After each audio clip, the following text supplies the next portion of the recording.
नमस्कार विद्यार्थी मित्रांनो, स्वागत आहे तुमचं फायनल टार्गेट एमपीएससी या यूट्यूब चॅनलमध्ये। या ठिकाणी आपण मागील वर्षातील सर्व विषयातील प्रश्नांचे स्पष्टीकरणासह विश्लेषण ही सिरीज सुरू केलेली आहे। त्यामधील मराठी व्याकरण या विषयातील आजचं आपलं 9वे लेक्चर, प्रश्न क्रमांक 136, प्रथम हे कोणते विशेषण आहे। मित्रांनो, सर्वप्रथम तुम्हाला विशेषणाची व्याख्या माहिती पाहिजे। विशेषण म्हणजे काय, तर विशेषण म्हणजे नामाबद्दल विशेष माहिती सांगणाऱ्या किंवा अधिक माहिती सांगणाऱ्या शब्दाला काय म्हणतात, विशेषण असं म्हणतात। मग हे जे विशेषण आहे हे नामाबद्दल अधिक माहिती सांगतं, परंतु नामाची व्याप्ती काय करतं, मर्यादित करतं। मित्रांनो, विशेषण काय करतं बघा, नामाबद्दल अधिक माहिती सांगतं आणि नामाची व्याप्ती काय करतं, मर्यादित करतं। त्याला काय म्हणतात, विशेषण असं म्हणतात। मग हे विशेषण किती प्रकारचे आहेत, तर बघा मित्रांनो, विशेषणाचे मुख्य 3 प्रकार आहेत। कोणते प्रकार आहेत मुख्य 3, तर पहिला प्रकार आहे गुणविशेषण, दुसरा प्रकार आहे संख्या विशेषण आणि तिसरा प्रकार आहे सार्वनामिक विशेषण। मग बघा, आपल्याला प्रश्न काय विचारलेला आहे या ठिकाणी की प्रथम हे कोणते विशेषण आहे। मग यापैकी 3 विशेषणाची नावे आहेत का, इथे नाहीयेत। आवृत्तीवाचक विशेषण, अनिश्चित संख्या विशेषण, संख्यावाचक संख्या विशेषण आणि क्रमवाचक विशेषण। मग मुख्य प्रकारामध्ये आणखी काही प्रकार पडतात, उपप्रकार पडतात। त्या उपप्रकारामधला हा प्रश्न आहे। मग या प्रश्नाचं बरोबर उत्तर काय आहे मित्रांनो, तर या प्रश्नाचं बरोबर उत्तर आहे क्रमवाचक संख्या विशेषण। मग हे क्रमवाचक संख्या विशेषण कोणत्या विशेषणाचा उपप्रकार आहे, तर बघा, यामधील 2 नंबरचा जो आहे संख्या विशेषण, या संख्या विशेषणामधील यातील उपप्रकारातील हे उदाहरण आहे। मग संख्या विशेषणाचे किती प्रकार पडतात, तर बघा, संख्या विशेषणाचे 5 पोटप्रकार पडतात। पहिला पोटप्रकार आहे गणनावाचक संख्या विशेषण, दुसरा आहे क्रमवाचक संख्या विशेषण, तिसरा प्रकार आहे आवृत्तीवाचक संख्या विशेषण, चौथा प्रकार आहे पृथक तत्ववाचक विशेषण। काय आहे, पृथक तत्ववाचक संख्या विशेषण आणि 5वा प्रकार आहे अनिश्चित संख्या विशेषण। असे काय आहेत, संख्या विशेषणाचे 5 पोटप्रकार आहेत। त्यामधील क्रमवाचक हा जो दुसरा प्रकार आहे, क्रमवाचक संख्या विशेषण, यामधील प्रथम हे विशेषण येतं। मग क्रमवाचक विशेषणामध्ये बघा काय काय असतात, पहिला, चौथा, 8वा, 60वा ही काय आहेत, क्रमवाचक विशेषणामधील उदाहरणं आहेत। प्रश्न क्रमांक 137, विशेषणाचा प्रकार ओळखा, रांगणारे मूल। हा प्रश्न बीड पोलीस चालक भरती 2024 आणि मुंबई पोलीस भरती 2023 या वर्षी विचारण्यात आलेला आहे। मग रांगणारं मूल हे कोणत्या प्रकारातील विशेषण आहे, तर आपण विशेषणाची काय केलेली आहे, व्याख्या बघितलेली आहे आणि त्यामधील रांगणारे मूल हे कोणत्या प्रकारातील आहे, तर हे आहे धातुसाधित विशेषणाचा प्रकार। पर्याय क्रमांक 1 हे काय आहे, या प्रश्नाचं उत्तर आहे। बघा मित्रांनो, एखाद्या शब्दामध्ये एखादं क्रियापद असतं, वाक्यामध्ये काय असतं, क्रियापद असतं। त्या क्रियापदातील मूळ शब्दांना, जे मूळ शब्द असतात त्यांना काय म्हटलं जातं, धातू असं म्हटलं जातं। आणि या धातूंना प्रत्यय जोडून येतो, म्हणजे धातूंना प्रत्यय जोडून त्यांच्या नामापूर्वी जर विशेषणासारखा उपयोग केला तर त्याला काय म्हटलं जातं, धातुसाधित विशेषण असं म्हटलं जातं। म्हणजे बघा, पिकलेला हे काय आहे, क्रियापद आहे, पण पिकलेला आंबा या नामाच्या अगोदर काय केलेला आहे, विशेषणासारखा, म्हणजे विशेष माहिती सांगतं या नामाबद्दल। पिकलेला हे काय आहे, विशेष माहिती सांगतं, म्हणजे नामापूर्वी जर विशेष माहिती सांगणारा एखादा शब्द असेल क्रियापदासारखा तर त्याला काय म्हटलं जातं, धातुसाधित विशेषण असं म्हटलं जातं. मग इथे बघा, मूल हे काय आहे, नाम आहे आणि या मुलाबद्दल अधिक माहिती काय सांगतं, तर रांगणारे मूल.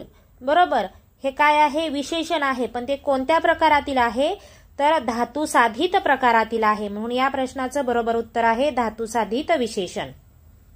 प्रश्न क्रमांक 138, खालीलपैकी कोणता शब्द क्रियापद नाही. प्रश्न व्यवस्थित वाचायचा आहे. तुमच्या वाचण्यावरून तुमच्या सिली मिस्टेक ठरतात. वाचायचा आहे, समजून घ्यायचा आहे. हा प्रश्न नाशिक, चंद्रपूर आणि नागपूर लोहमार्ग चालक पोलीस भरतीला विचारलेला आहे. पर्याय दिलेले आहेत पेरणे, उपरणे, वेचणे आणि उपनणे. तर या प्रश्नाचं बरोबर उत्तर आहे उपरणे. उपरणे हे काय आहे, एक पांघरायचं किंवा अंगावर घेण्याचं काय आहे, वस्त्र आहे. मग क्रियापद कशाला म्हणतात, तर बघा, क्रियापद म्हणजे क्रिया दर्शवणाऱ्या ज्या विकारी शब्दामुळे वाक्यातील क्रिया दर्शवली जाते आणि वाक्याचा अर्थ पूर्ण केला जातो त्याला काय म्हटलं जातं, क्रियापद असं म्हटलं जातं. वाक्यातील क्रिया दर्शवून वाक्यातील विकारी शब्द क्रिया दर्शवतो आणि त्यामुळे वाक्याचा अर्थ पूर्ण होतो अशा शब्दाला काय म्हटलं जातं, क्रियापद असं म्हटलं जातं.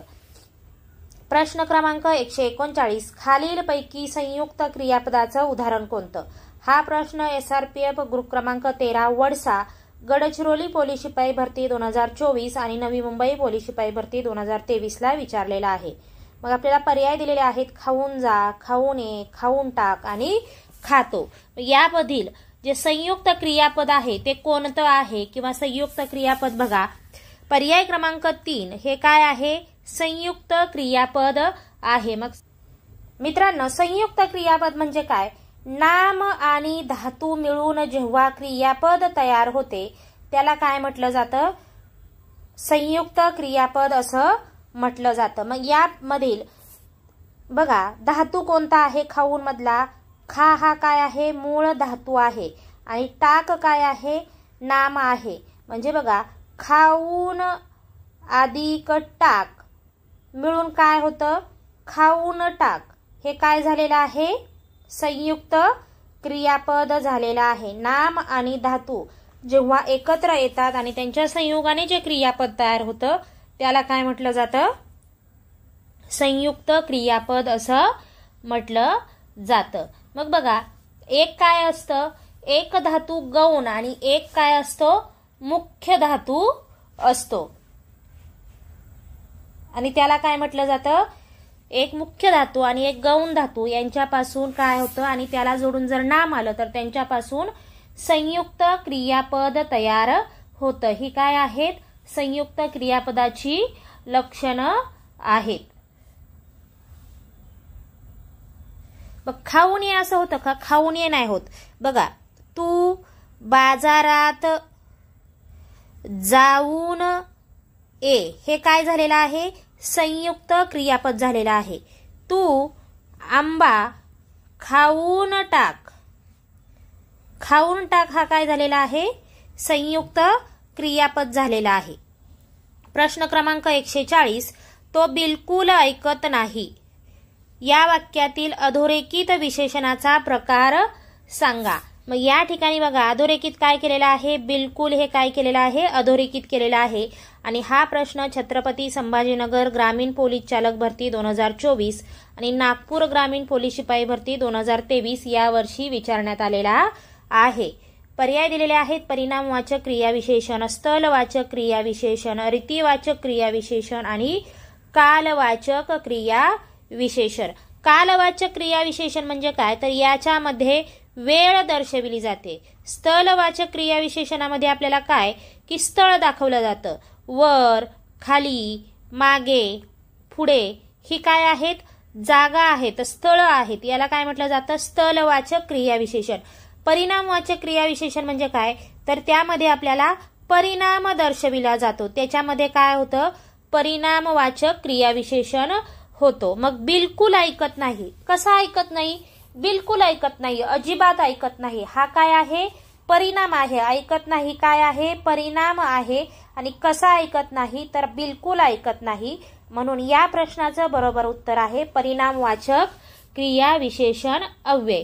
जेव्हा एखाद्या क्रियेविषयी संख्या किंवा परिणाम यांचा भाषेत जी क्रियाविशेषण माहिती सांगतात त्याला काय म्हटलं जातं? परिणामवाचक किंवा संख्यावाचक क्रियाविशेषण असं म्हणतात. म्हणजे एखाद्या वाक्यामध्ये एखाद्या क्रियेविषयी संख्या सांगितली जाते किंवा त्यांचा परिणाम दाखवला जातो आणि या परिणाम दाखवताना जी क्रियाविशेषण वापरली जातात त्याला काय म्हटलं जातं? क्रियाविशेषण अव्यय असं म्हटलं जातं. मग क्रियाविशेषण अव्यय म्हणजे काय? तर क्रियापदाबद्दल अधिक माहिती सांगणाऱ्या. कसं? क्रियाविशेषण म्हणजे क्रियापदाबद्दल अधिक माहिती सांगणाऱ्या शब्दाला काय म्हटलं जातं? क्रियाविशेषण असं म्हटलं जातं. मग याच्यामधील क्रियापद काय आहे? ऐकत नाही. हे काय आहे? क्रियापद आहे. आणि कसं ऐकत नाही? तर बिलकुल ऐकत नाही. म्हणजेच या क्रियापदाबद्दल कोणता शब्द अधिक माहिती सांगतो? तर बिलकुल हा शब्द काय करतो? अधिक माहिती सांगतो. आणि कशी माहिती सांगतोय? तो परिणाम करून सांगतोय. त्याला काय म्हटलं जातं? परिणामवाचक क्रियाविशेषण अव्यय. प्रश्न क्रमांक 141. खालीलपैकी क्रियाविशेषण अव्यय ओळखा. आत्ताच आपण बघितलं मित्रांनो, क्रियाविशेषण. क्रियाविशेषण म्हणजे काय आहे? तर क्रियाविशेषण म्हणजे क्रियापदाबद्दल जो शब्द अधिक माहिती सांगतो त्याला काय म्हटलं जातं? क्रियाविशेषण अव्यय असं म्हटलं जातं. मग हा प्रश्न बघा, SRPF ग्रुप क्रमांक 2 पुणे पोलीस शिपाई भरती 2024, SRPF ग्रुप क्रमांक 19 कुसळगाव अहमदनगर पोलीस भरती 2023 ला विचारलेला आहे. इथे पर्याय दिलेले आहेत परंतु, भरभर, की आणि हे काय आहेत? पर्याय दिलेले आहेत. मग यापैकी क्रियाविशेषण अव्यय काय आहे? कोणता आहे? तर यापैकी क्रियाविशेषण अव्यय आहे भरभर. एखाद्या क्रियापदाबद्दल म्हणजे तू भरभर चाल. चाल हे काय आहे? क्रियापद आहे. त्याच्याबद्दल कसं चालायचं आहे? भरभर चालायचं आहे, पटपट चालायचं आहे. म्हणजे क्रियापदाबद्दल अधिक माहिती सांगणाऱ्या शब्दाला आपण काय म्हणतो? क्रियाविशेषण अव्यय असं म्हणतो. क्रिया केव्हा, कधी, किती वेळा घडली हे सांगणारे अविकारी शब्द म्हणजेच काय असतं? क्रियाविशेषण असतं. आणि कधी कधी, नेहमी, वारंवार, आज, मागून, भरभर, पटपट, थोडा, सकाळी, दुपारी हे काय आहेत? क्रियाविशेषण अव्यय आहेत. मग ती वेगवेगळी असतात. स्थलवाचक असतात, कालवाचक असतात, परिणामवाचक असतात, रीतिवाचक क्रियाविशेषण अव्यय असतात. हे काय आहेत? क्रियाविशेषणाचे प्रकार आहेत. प्रश्न क्रमांक 142. यंदा अधिक श्रावण मास आहे.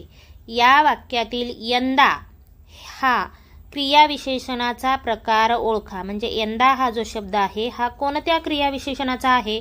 तर हा प्रश्न चंद्रपूर पोलीस शिपाई भरती, बुलढाणा बॅट्समन पोलीस शिपाई भरती, लोहमार्ग चालक पोलीस शिपाई भरती यावर्षी विचारण्यात आलेला आहे. पर्याय दिलेले आहेत रीतिवाचक, संख्यावाचक, कालवाचक आणि स्थलवाचक. मित्रांनो, आपण अगोदर सुद्धा बघितलेलं आहे क्रियाविशेषण. क्रियाविशेषण म्हणजे काय आहे? तर क्रियापदाबद्दल अधिक माहिती सांगणाऱ्या शब्दाला काय म्हटलं जातं? क्रियाविशेषण अव्यय असं म्हटलं जातं. मग क्रियाविशेषण जे अव्यय आहेत यांचे काही प्रकार पडतात. कोणते कोणते प्रकार पडतात बघा. तर क्रियाविशेषणाचे कोणते प्रकार आहेत? कालवाचक क्रियाविशेषण अव्यय, स्थलवाचक क्रियाविशेषण अव्यय, संख्यावाचक क्रियाविशेषण अव्यय, रीतिवाचक क्रियाविशेषण अव्यय आणि परिणामवाचक क्रियाविशेषण अव्यय. ही काय आहेत? क्रियाविशेषणाचे प्रकार आहेत. त्यामधील यंदा हा जो शब्द आहे हा कोणत्या प्रकारामध्ये येतो? तर यंदा हा कालवाचक प्रकारामध्ये येतो. काल म्हणजे काय? आपल्याला या वर्षी, पुढच्या वर्षी, चालू वर्षी म्हणजे आपल्याला काळ दाखवला जातो. कधी आहे ती गोष्ट हे दाखवलं जातं. त्याला काय म्हटलं जातं?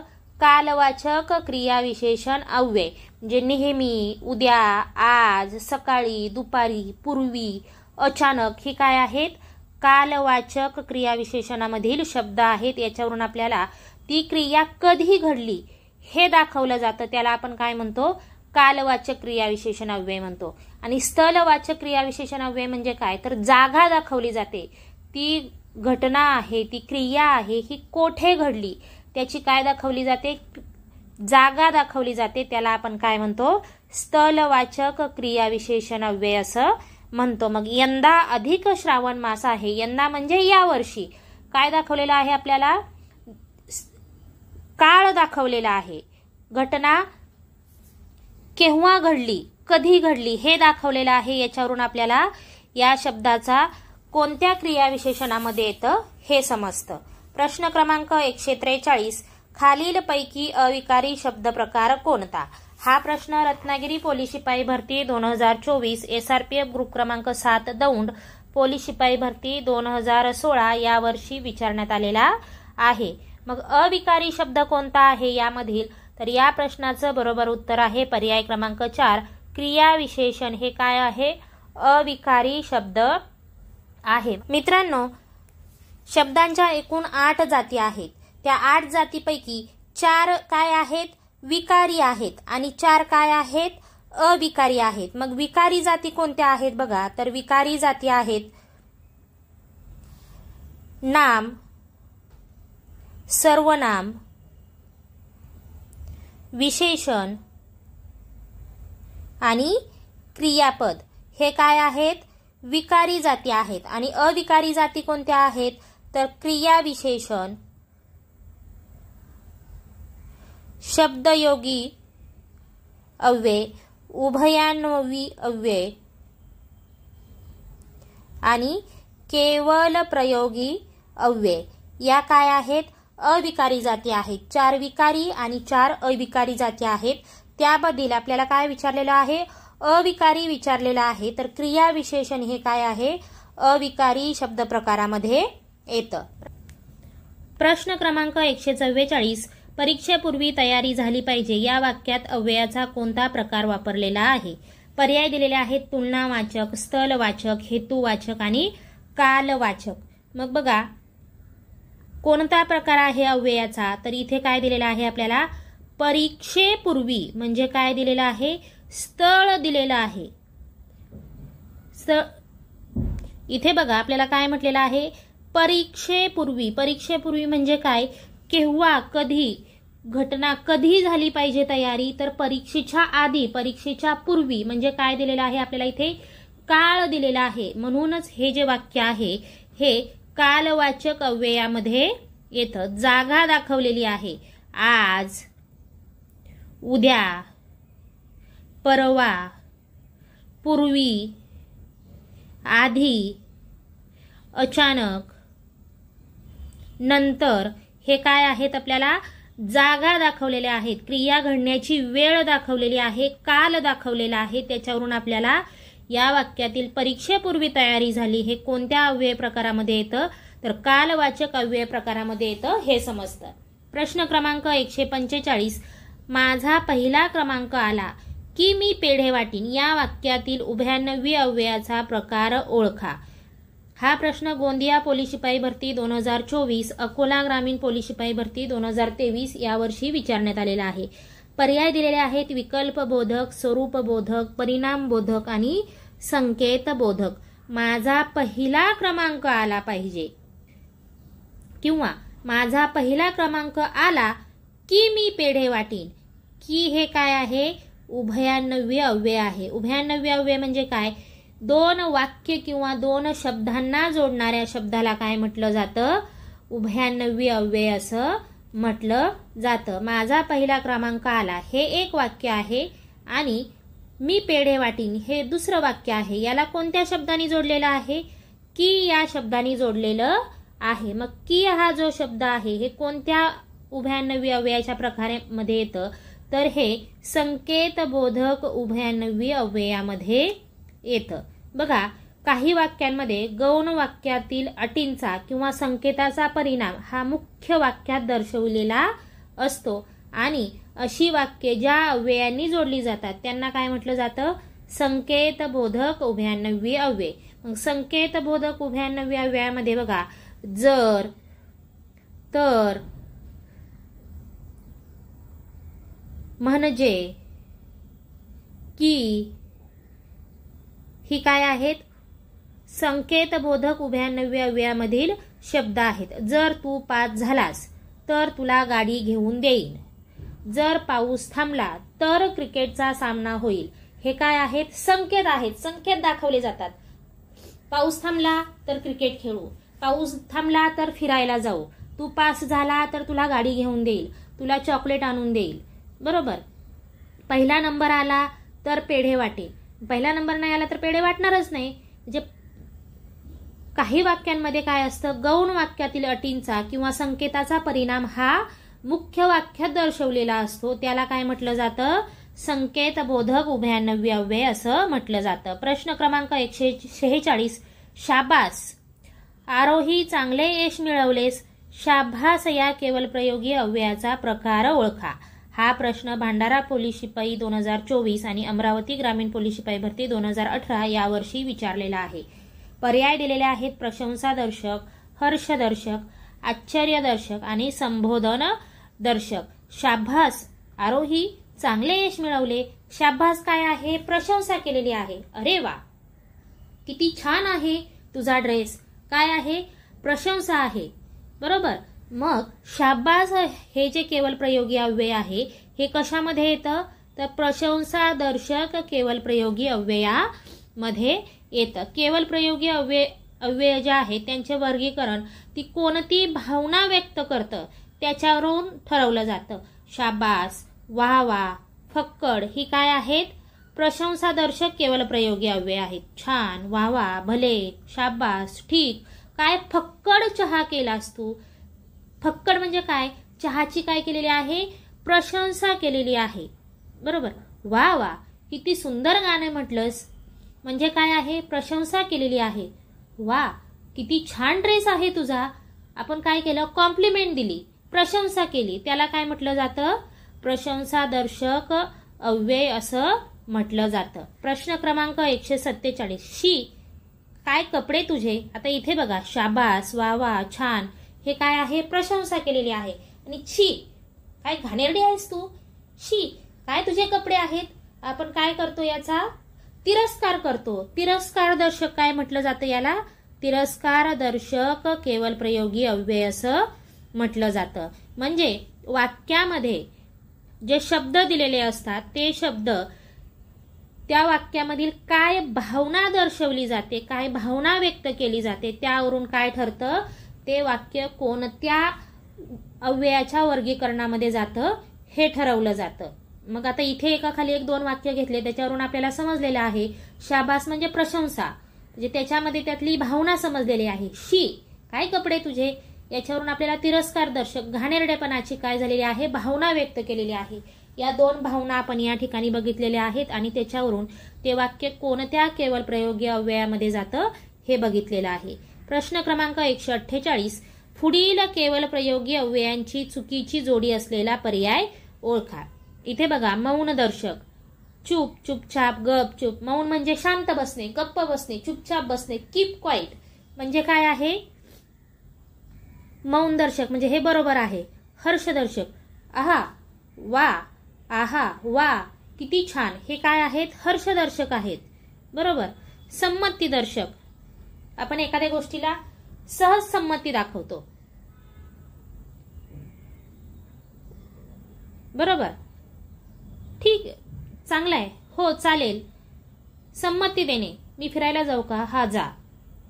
म्हणजे होकार दाखवणे, संमती दाखवणे. मी आज तुमच्या घरी येऊ का? हो ये. आज आपण फिरायला जायचं का? हो जाऊया. ही काय आहे? संमती दाखवलेली आहे. बरोबर. संमती दर्शक म्हणजे काय असतं बघा, संमती देणे, होकार देणे किंवा नकार देणे, जे काही गोष्ट असेल त्याला संमती दाखवणे, त्याला काय म्हणतो आपण? संमती दर्शक म्हणतो. संमती दर्शक मध्ये बघा काय येतं? संमती दर्शक मध्ये अरे, हो, चालेल, हे काय आहेत? संमती देणारे शब्द आहेत. इथे काय म्हटलेलं आहे? ठीक, हा, जी, बराय. हे काय आहे? आपण कॉम्प्लिमेंट दिलेली आहे. आपण होकार दिलाय का किंवा संमती दाखवली आहे का? तर नाही. म्हणून या प्रश्नाचं बरोबर उत्तर आहे, चुकीची जोडी कोणती आहे? संमतीदर्शक. संमतीदर्शक म्हणजे काय? तर अरे, हो, चालेल, ही काय आहेत? संमती दाखवणारे शब्द आहेत आणि ते इथे दिलेले नाहीत. प्रश्न क्रमांक 149, रामाने ब्रेक लावला म्हणून गाडी थांबली. या वाक्यातील उभयान्वयी अव्यय टिंब प्रकारातील आहे. हा प्रश्न ठाणे ग्रामीण चालक पोलीस भरती 2024, पोलीस आयुक्त कारागृह उस्मानाबाद शिपाई चालक भरती 2021 या वर्षी विचारण्यात आलेला आहे. पर्याय दिलेले आहेत परिणामबोधक, उद्देशबोधक, संकेतबोधक आणि कारणबोधक. मग रामाने ब्रेक लावला म्हणून गाडी थांबली. म्हणून हे काय आहे? उभयान्वयी अव्यय आहे. दोन शब्द किंवा दोन वाक्य जोडणाऱ्या शब्दाला काय म्हणतो आपण? उभयान्वयी अव्यय म्हणतो. रामाने ब्रेक लावला हे एक वाक्य आहे आणि गाडी थांबली हे दुसरं वाक्य आहे. ते कशाने जोडलेलं आहे? म्हणून या शब्दाने जोडलेलं आहे. रामाने लावला, गाडी थांबली. काय आहे का? याचा अर्थ लागतो का? नाही. रामाने ब्रेक लावला, गाडी फास्ट गेली, असं होईल का? रामाने ब्रेक लावला म्हणून गाडी थांबली. मग काय झालेला आहे? ब्रेकचा परिणाम झालेला आहे. ब्रेक लावला त्याचा परिणाम काय झालेला आहे?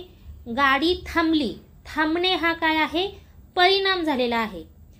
गाडीची रेस केली म्हणून गाडी फास्ट गेली.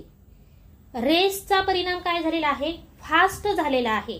फास्ट या शब्दावरती झालेला आहे. रेस केल्यावर गाडी थांबेल का? नाही. रेस केल्यावर गाडी पुढे जाईल, बरोबर. आणि ब्रेक लावल्यामुळे काय होईल? गाडी थांबेल.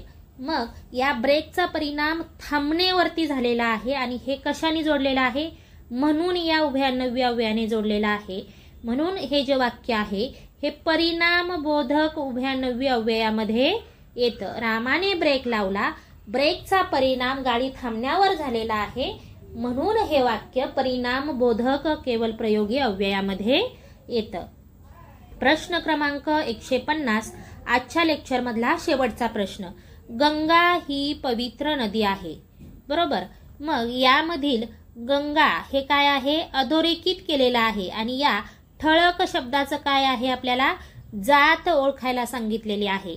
हा प्रश्न सिंधुदुर्ग पोलीस शिपाई भरती 2024, सोलापूर ग्रामीण पोलीस शिपाई भरती 2021 या वर्षी विचारण्यात आलेला आहे. पर्याय दिलेले आहेत सामान्य नाम, विशेष नाम, भाववाचक नाम आणि यापैकी नाही. मग गंगा ही पवित्र नदी आहे. या शब्दाची जात कोणती आहे? तर विशेष नाम आहे. गंगा हे कसं आहे?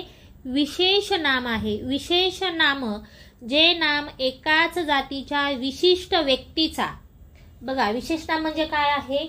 जे नाम एकाच जातीच्या विशिष्ट व्यक्तीचा किंवा प्राण्याचा किंवा वस्तूचा बोध करण्यासाठी वापरलं जातं त्याला काय म्हटलं जातं?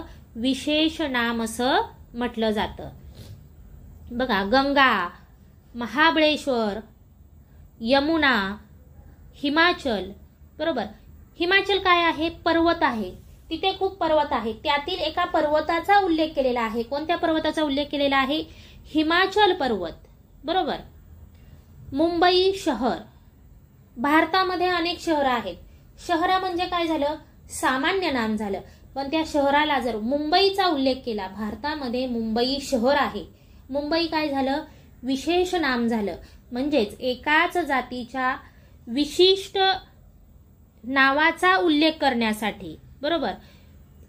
एकाच जातीच्या विशिष्ट व्यक्तीचा असेल, विशिष्ट गोष्टीचा असेल, विशिष्ट प्राण्याचा असेल, याचा उल्लेख करण्यासाठी जे नाव वापरलं जातं त्याला काय म्हटलं जातं?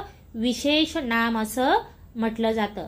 मित्रांनो, लेक्चर आवडलं असेल तर आपल्या लेक्चरला लाईक करायचं आहे. आपल्या मित्रांना या लेक्चरची लिंक शेअर करायची आहे आणि यूट्यूबवरती हे सगळे लेक्चर्स आपले फ्रीमध्ये अवेलेबल आहेत. पोलीस भरतीसाठी तुम्हाला या सोडवलेल्या प्रश्नांचा खूप जास्त प्रमाणामध्ये उपयोग होणार आहे. त्यामुळे तुम्ही ही लेक्चर सिरीज पूर्ण बघायची आहे आणि आपलं लेक्चर आवडलं असेल तर आपल्या लेक्चरला लाईक करायचं आहे आणि फायनल टार्गेट MPSC या यूट्यूब चॅनलला सबस्क्राईब करायचं आहे. धन्यवाद. जय हिंद.